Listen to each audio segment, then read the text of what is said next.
everyone. Hello to Hello. my beautiful caregivers. Welcome to this episode of Smiling Tears. Today I have a special guest with me.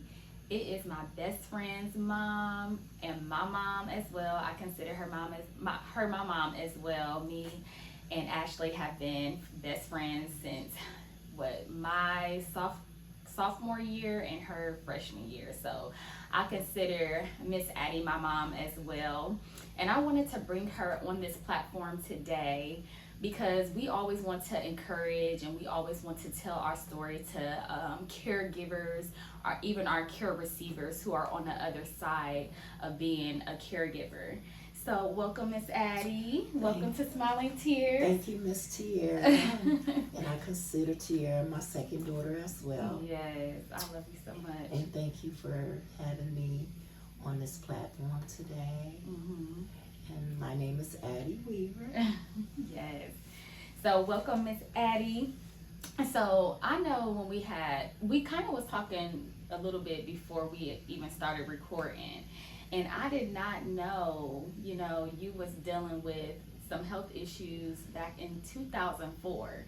Because when I first was aware of it, I think I had already had Juliana and everything. Mhm. So I think maybe 2011 is probably when I had found out about it. So can you tell them a little bit of your story? Absolutely. I got diagnosed 2003 with a disease called sarcoidosis. I wasn't aware that I had it. I got sick back in 2003. I had stomach pains and I kept vomiting. And at this point, my husband and a couple of my friends, they wanted me to go to the hospital. So I went to the hospital to get checked. And during that time, they do random tests, and they noticed that at one point that my lymph nodes in my chest was abnormal, and they did other testing, and so once they got finished completing the testing, they come to my room and they asked me, did I know that I had a hernia there, and I'm like, a hernia, and they said, yeah. And then they started calling out other illness and asking me that I know that I had a heart murmur. And I was like, heart murmur? No. And so they said that they needed to do emergency surgery. And at that point, I said, emergency surgery? And they was yes. And they was, using doctor terms that I didn't understand. And during this time, one of my sister-in-law was a nurse, and so I asked them if we could call my family to have them come in and she could explain to me the terms that they were using that I wasn't familiar with, and they said yes. So we called my sister-in-law and my brother in. And this was 2004? And this was 2003. Okay. And so once she got there, the doctor started explaining to my family the issues that they seen that was going on with me. One was the heart murmur. I had a hernia on my intestines, and then they said that my lymph nodes was abnormal in my chest, and at that point, that was the main concern, that the lymph nodes in my chest was abnormal. So did they identify exactly what it was at that time, or they didn't know? Okay. At that time, they didn't know. Okay. At that time, they was telling me I had cancer, Okay. and that it had spread it out throughout my body, Okay. and they wanted to open me up. Okay. So, when they said that, I was like, no, I want a second opinion. Mm-hmm. So they called my primary doctor in. So my primary doctor came in and he looked at all the testing. And so he came in the next day and he told me that according to the lymph nodes, it looked bad. Mm-hmm. But he also at that point noticed that one of the lymph nodes under my arm, my left arm, was the same size as one of the lymph nodes in my chest, and they wanted to do a biopsy. So he was going to talk to them and have them do the biopsy underneath my arm instead of opening me up. But I want to back for a minute too. Go ahead. Before they said that, back to the hernia, they had to do emergency surgery, so they did do surgery that night. Okay. So when they found out, when they went in and did the surgery, instead of it being a hernia, it was a cyst. So they removed it. Mm-hmm. And so I was in the hospital after that for a week. And so after them 3 days that I was in the hospital, that's when they end up that's when they end up doing the biopsy under my arm of the lymph node. And during that time, they would send it off, and you would have to wait a week, to get the diagnosis. And at that time, they had recommended me to go see a cancer doctor. Okay. And so they discharged me after that week. So I go home, and I pretty much didn't think no more about it. I started praying, and everything, and just praising God.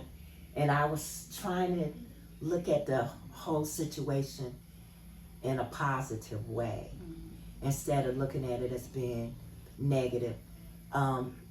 At some point, I was concerned about it might be cancer, but then on the other hand, I wasn't. And so during that waiting period, it took a week. I was just in a state of praise. Yes. I was in a state of praise and just thanking God. I was sitting on the couch one day, and I was watching the Benny Hinn show. Mm-hmm. And Benny Hinn, he would come to the edge of the TV and he would point, and I'm sitting there, and he said, "It's this young lady sitting on the couch." He said, "You've been diagnosed with heart failure." He said, "But I want you to know it's not heart failure." He said, "They think it's cancer." He said, "But it's not cancer." And at that time, when he said that, I felt like he was talking to me. Yes, yeah. Mm-hmm. So I started praising God even more, Mm-hmm. because it was a peace, Mm-hmm. a peace that came over me, Yeah. And when my husband got home, I told him about it and everything. And so I even felt more at peace with the anticipation and going to see this cancer doctor. Mm-hmm. So still praising God, still going to church and everything. I hadn't even told my church family about it or nothing. Yeah.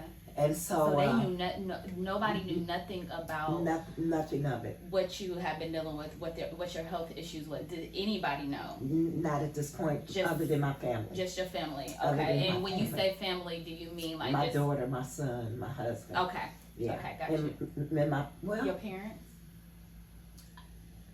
yeah, my parents did know, but I don't think they knew the depths of it, Okay. Mm-hmm.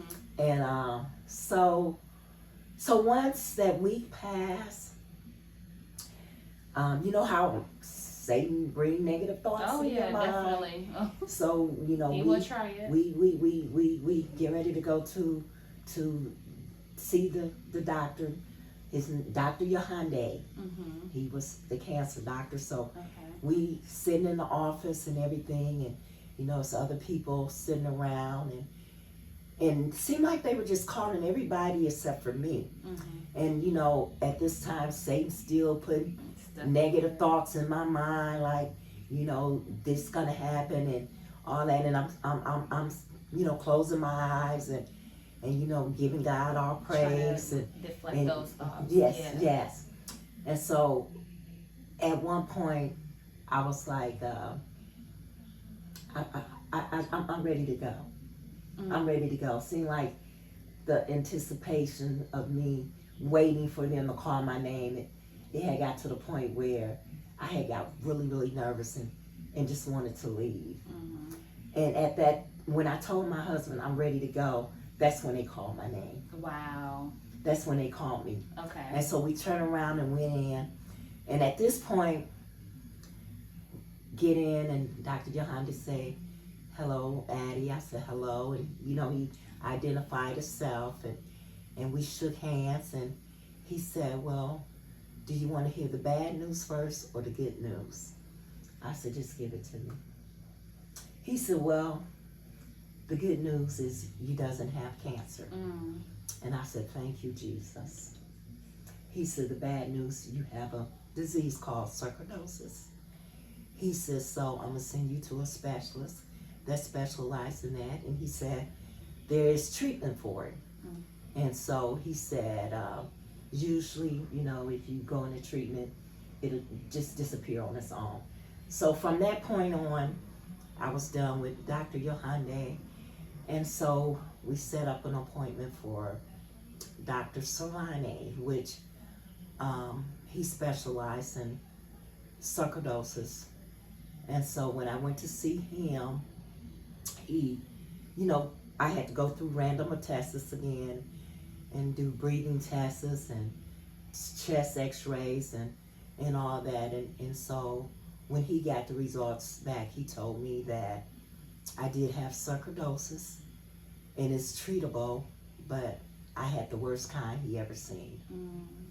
And he told me that he specialized in sarcoidosis when he was in the service, and normally most foreign people have it, and Afro-Americans. And so he said, but, don't worry, we're gonna, put you on medication and go from there. And so I said, okay. So during that time, he prescribed prednisone and inhaler and everything. And so probably for several years, I mean, it hadn't got worse or anything. It was still at a standstill where I still needed the medication. Then probably 2013, I believe, it had started to deteriorate a little bit. And that's when they put me on oxygen. It had started to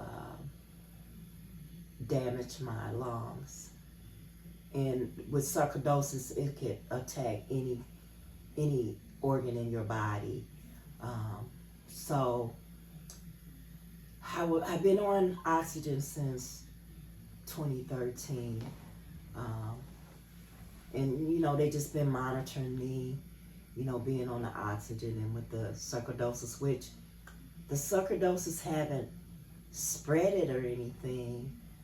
It's just since it has attacked my lungs, it has scarred my lungs real bad, and that has created another issue, which is pulmonary hypertension, which is causing me to breathe, overwork my heart.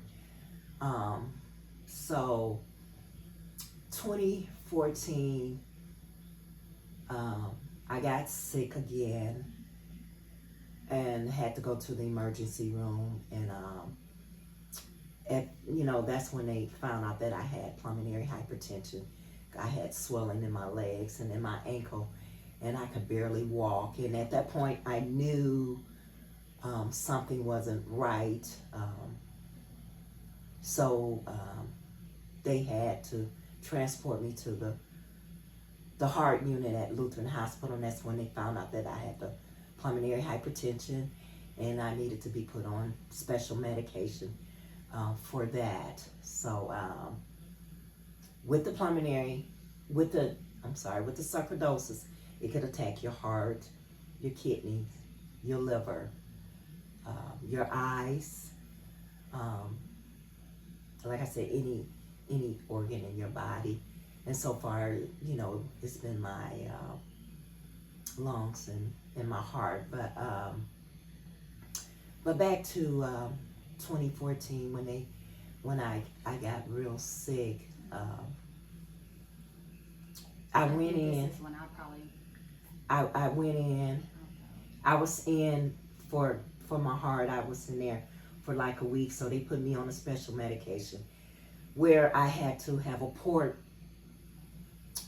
put in my heart and the medication, and it had to be a port in my heart and in my stomach where the medication floated from my stomach to my heart. I did that, I believe, for a couple years. Didn't nobody know about that neither. And Just family. just family. Just family. Then 26 and during that time I was doing good, but 2014, that's when the doctor had me to stop working due to me wearing the port and all that. So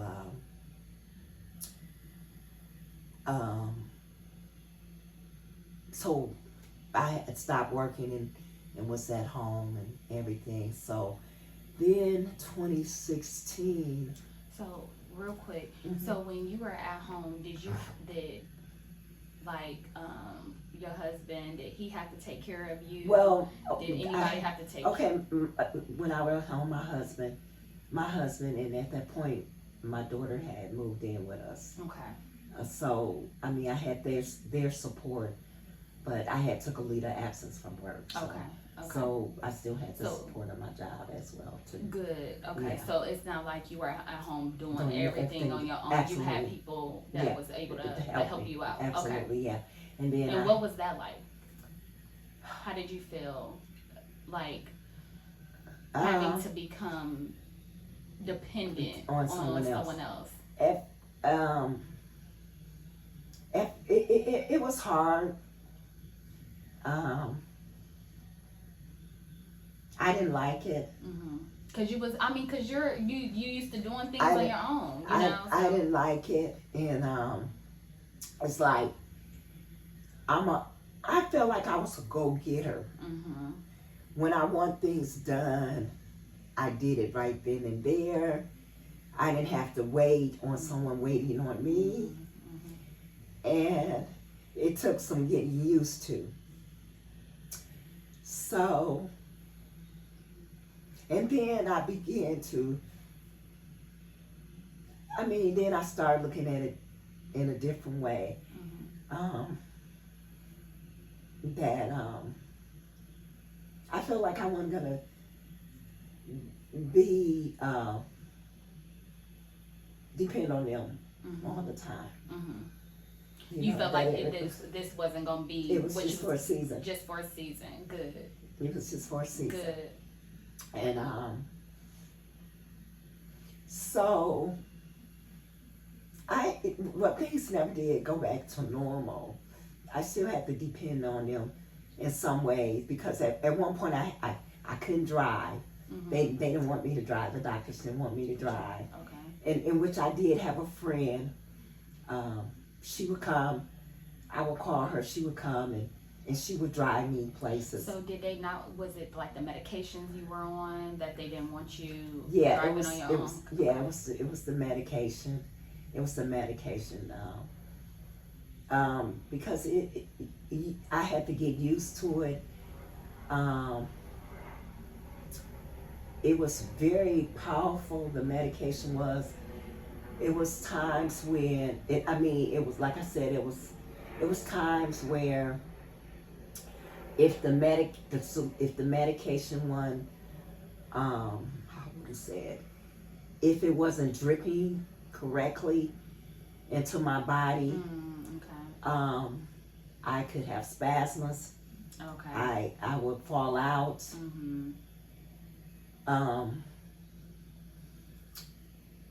It was pretty serious. It was hard. So I did depend on them in that way, and they had to also learn about the medication because the medication was new. It was new, and Fort Wayne, it was a special medication. It had to come through the mail. Fort Wayne pharmacists, they didn't know anything about it, and probably still don't. But so I had to have a special nurse come in as well and change it. Everything had to be sanitized, because you want to make sure I didn't get any infections or anything. So with me wearing that, seemed like things start to get back to a little normal as I start to wear it, more, and start doing things again for myself, and started to start back driving, and so and I was able to start back doing regular things in the house, cleaning, cooking, and things like that, and and then it was January, I believe it was 14th. It was on a Friday. I had fixed some tacos. Now, what year was this? This was 2016. 2016. Okay. 2016. Okay.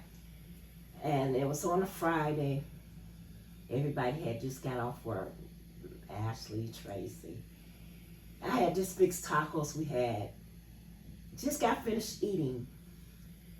And I got up from the table, and all of a sudden, my right arm, I felt funny, and I hollered out, "Something's not right. Call 911." I felt myself going under, and I asked Ashley, I said, "I need some cold water.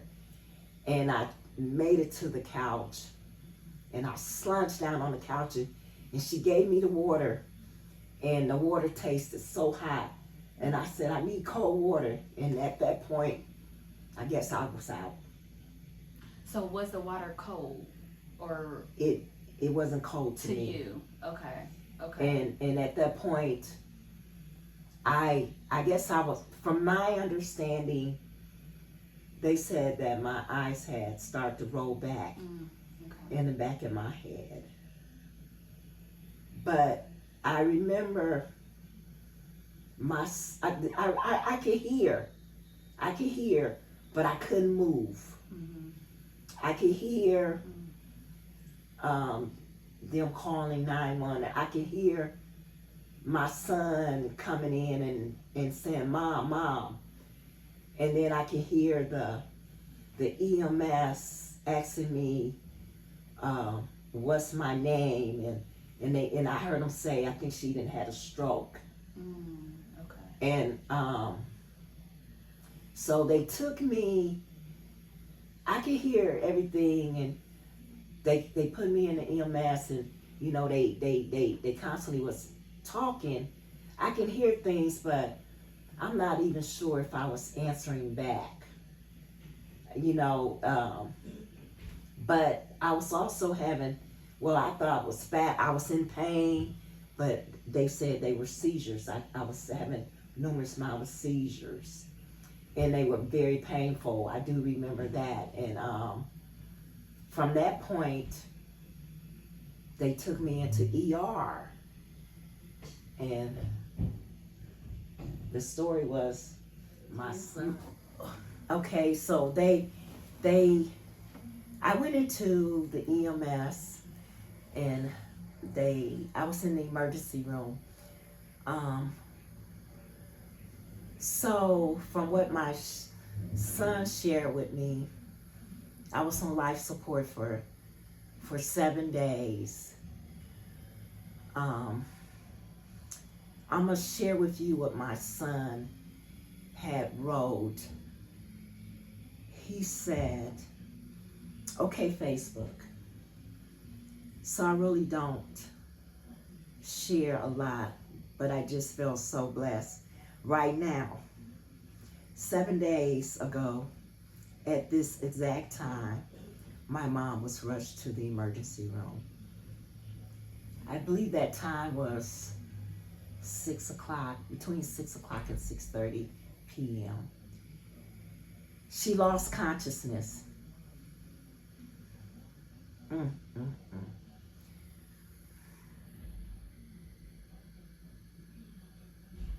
Take your time.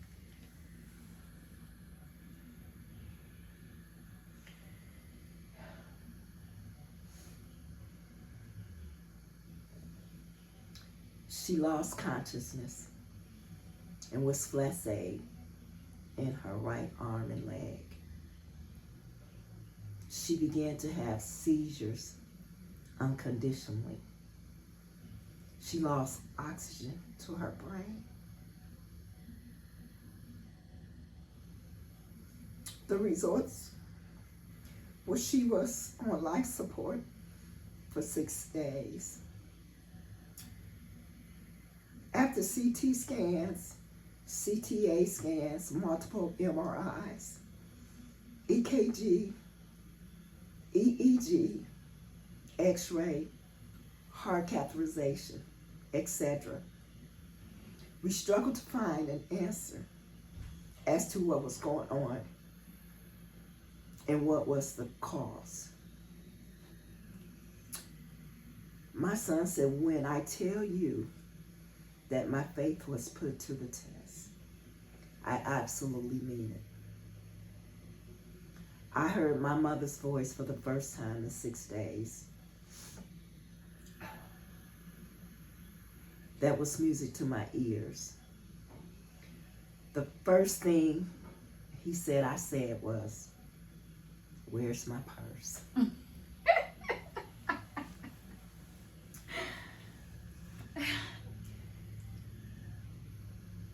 In a dry whisper, because I still had tubes down my throat for days and had no voice yet. God is so good. Then she starts to talk about how she can't wait to pray for people and to help people. Increase their belief capacity to ask God for miracles and help them receive healing. I shared with him that she had asked God to use her as a vessel and to allow me, he said her, to be the testimony that resonates and echoes in the ears of faith. Although therapy is needed, and we are still believing that she would have, excuse me, let me go back.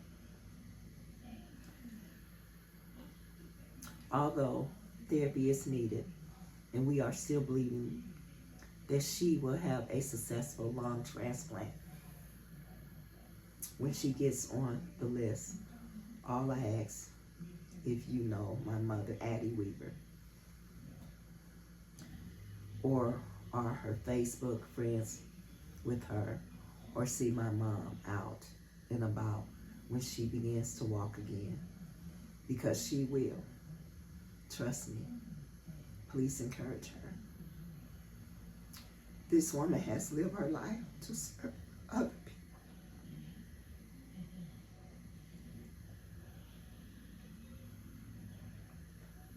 And he just talks about me.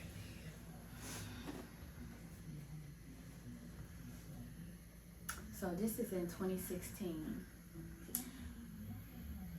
Mom, I guess it's hitting home so much for me because me and J.O. was married in 2016, not knowing that we was going to be put to the test less than a year later. Yeah. And what I remember when I first got the phone call that he had been in the hospital, he was in a bad work accident. Yeah. And when I went to the hospital, the first person that came to my side to let me know what to be prepared for was Antoine.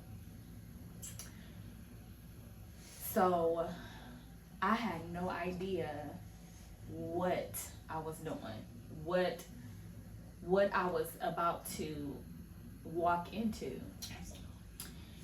And Antoine put me up on game about how to monitor what time he take his medicine, to stay on top of the doctors, because Absolutely. if you not on it, they're not going to be on it. And so this hit home so much to me, just listening to him and how he was while you was going through your situation, and then how he was the first one to come by my side. And it's like this whole situation was preparing for us, to help us in what we was about to go through. Yeah. So this is just so good, and it's so divine, and it's so connected, and it's just like, it's so amazing how God works. Absolutely.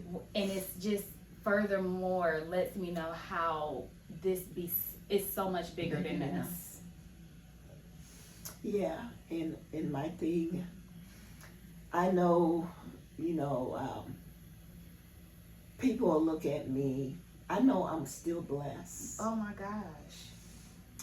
And I know that God is working in the spirit realm. Mama Addie, I don't even know if you remember, but I remember when it happened. And I remember coming up to the hospital as much as I could. And you was unresponsive, you wasn't, Yeah. and it was just almost like, what is about to happen? And so to see you sitting here and you sharing your testimony and you doing exactly what Antoine said you were going to be doing in that post is amazing. Yeah. It's so amazing, and it's a mirror. It's just, you're a miracle walking. Yeah. And I know that's why I said, God, I know I'm already a miracle.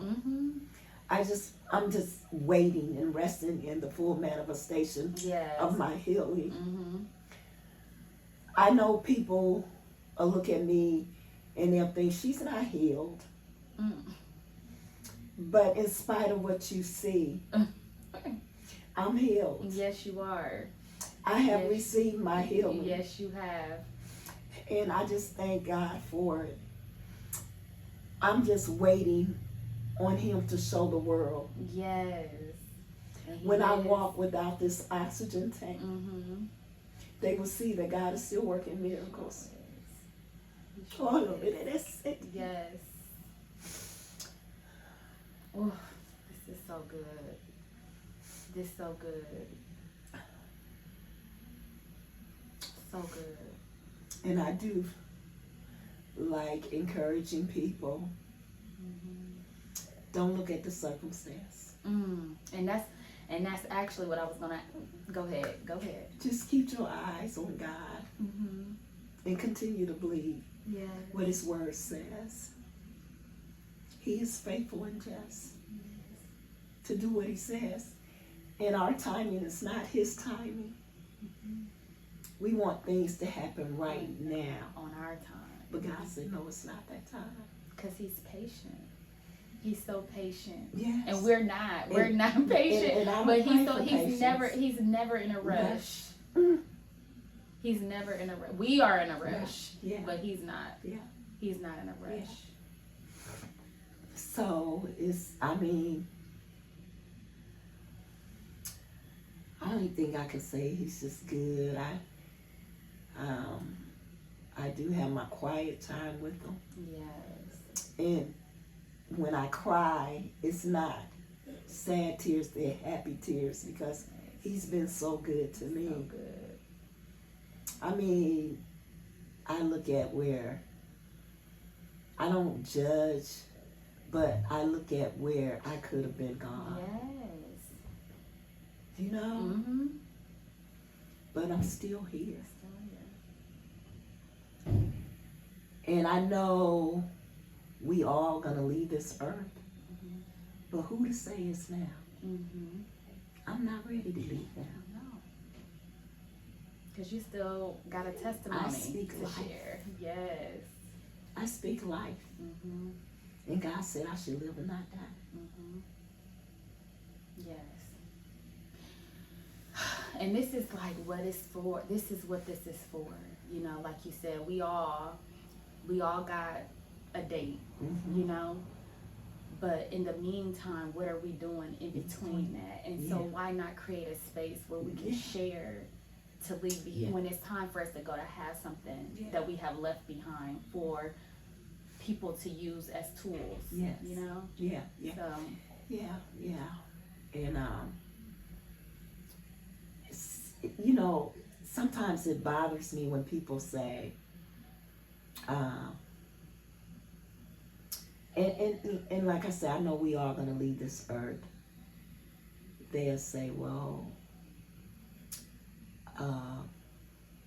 God called them home. God don't bring illness up on us. no, he don't. You know what I'm saying? So, and they'll say God needed them more than we did. The death is not of God. Yeah, we're gonna pass, but death is not of God. Mm-hmm. It's of Satan. Mm-hmm. So you can choose whether to live or die. Yeah. You know, because you have a right to speak life over yourself. Oh yeah. You know, but I know God know I'm not ready to go now. You know, Mm-hmm. and when that time comes, I will be ready, but it's not today. Not today. This was good. This was good, Mama Addie. This was good. Yeah. This was good. I'm so happy. Thank you for saying yes to this. Yeah. Because it's a lot of times it's hard for people to share. Yeah. And it's hard for them to, you know, just be vulnerable. Yeah. So I appreciate you and I thank you for coming on this platform to share with me and share with the world your experience, because that give us more knowledge. Absolutely. And give us even encouragement to share our stories. Don't be ashamed. Share your story. Help somebody else. Like we said, it's so much bigger than us. Absolutely. But what I like to do at the end of the show, I do want to ask if you have any encouragement you would like to give the people. The encouragement I have, if you're going through anything, just put your faith in God and continue to trust Him and let God order your steps. Yes. My favorite scripture is 11:1. Faith is the substance of all things hoped for and the evidence of things not seen. Just because you don't see it now, don't mean it's not going to happen. Yeah. Just continue to trust in God. Believe in Him. Believe in Him. You're still here. You're still here. There's nothing too big or small for Him that He can't do. Just trust Him. Yes. Be encouraged. Yes. And you know you talk Much that. love. Be encouraged. Yeah. Be encouraged. My encouragement of the day is, I think what Mama Addie said is just to trust God. I know a lot of times when we go through things, our faith may waver and we may shake and feel a little bit of fear, but it all goes back to trusting Him. So I want to add to that. yeah. And like she said, our faith might waver. And my thing is, I might bend, but I'm not going to break. There you go. And there you go. There you have it. All right, so This is the end of this episode of Smiling Tears. If you don't follow us on Instagram, we are on Instagram under Smiling Tears Support Group. We also have an email if you want to email us and let us know if you have any kind of questions, comments, concerns, or even want to hear another topic.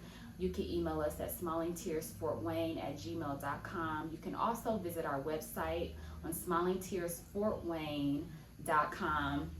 And also on the website, you can purchase the book Choosing Me. It's by me, Tiara Stevens. You can. It's 5 ways to navigate through life without neglecting yourself. I love y'all. And until next time, we'll see you on Smiling Tears. It's a wrap. It's a wrap. I love you. Thank you. Mm-hmm.